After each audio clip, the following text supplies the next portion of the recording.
بسم اللہ الرحمن الرحیم۔ السلام علیکم ورحمۃ اللہ وبرکاتہ۔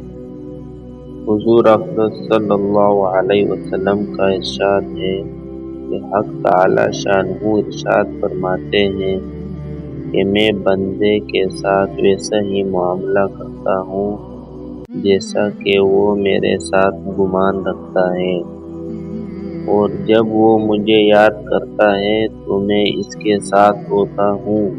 بس اگر وہ مجھے اپنے دل میں یاد کرتا ہے تو میں بھی اس کو اپنے دل میں یاد کرتا ہوں، اور اگر وہ میرا ذکر مجمع میں کرتا ہے تو میں اس سے بہتر مجمع یعنی فرشتوں کی مجمع میں اس کا ذکر کرتا ہوں، اور اگر بندہ میری طرف ایک بالشت متوجہ ہوتا ہے تو میں ایک ہاتھ اس کی طرف متوجہ ہوتا ہوں، اور اگر وہ ایک ہاتھ بڑھتا ہے تو میں 2 ہاتھ بڑھتا ہوں، اور اگر وہ میری طرف چل کر آتا ہے تو میں اس کی طرف دوڑ کر چلتا ہوں۔